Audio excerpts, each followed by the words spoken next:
नमस्कार मंडळी, आज मी बनवणार आहे पोपटी। थंडीचा टाईम आला की आपल्याला कोकणात राहणाऱ्या माणसाला पोपटीची आठवण येतेच।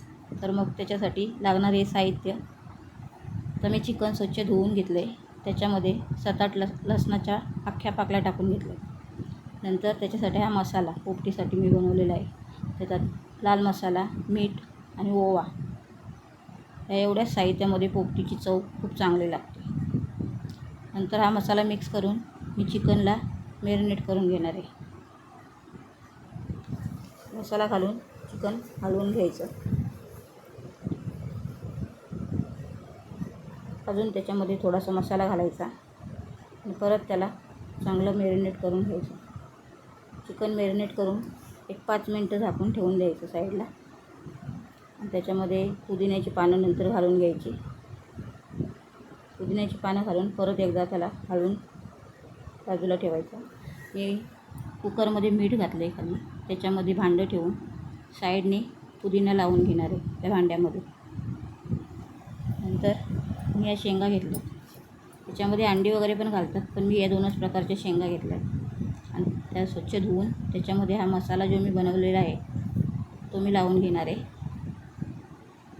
मसाला लावून शेंगा चांगल्या मिक्स करून घ्यायच्या आणि त्याच्यामध्ये पुदिन्याची थोडीशी पानं आपण घालून घ्यायची आणि शेंगा चांगल्या मिक्स करून घ्यायच्या।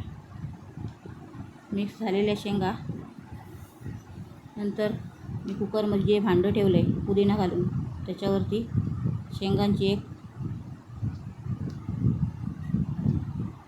परत घालून घ्यायची म्हणजे, आणि त्याच्यावरती त्याच्या चिकनचे आपण मॅरिनेट केलेलं आहे ते घालून अर्धं घ्यायचं। अर्धं चिकन घालून झाल्यानंतर त्याच्यावर परत शेंगांची एक अशी लेयर देऊन घ्यायची आणि राहिलेलं जे आपलं चिकन आहे ते त्याच्यामध्ये घालून घ्यायचं। चिकन घालून झालं की त्याच्यावरती आपल्या परत राहिलेल्या शेंगा आहेत त्या घालून घ्यायच्या। शेंगा घातल्यानंतर त्याच्यावरती आपल्याला पुदिन्याचं ते पानं घालून घ्यायची। काय मुंबईमध्ये राहतो पण आपल्याला कोकणाच्या पोपटीची कधीतरी खावीशी वाटते, ही चव आपल्या जिभेवरती रेंगाळतच असते। म्हणून आपण कुकरमध्ये इथेही बनवू शकतो। बांबरुटाचा पाला नाही मिळाला तर पुदिन्याच्या पानामध्ये होतं। कुकरच्या झाकणाची रिंग काढून घ्यायची आणि शिट्टी ठेवायची आणि 40-45 मिनटं ही गॅसवरती ठेवायची। झाली पोपटी तयार। चव ही तशीच लागते। रेसिपी आवडल्यास लाईक, शेअर, सबस्क्राईब करा। धन्यवाद।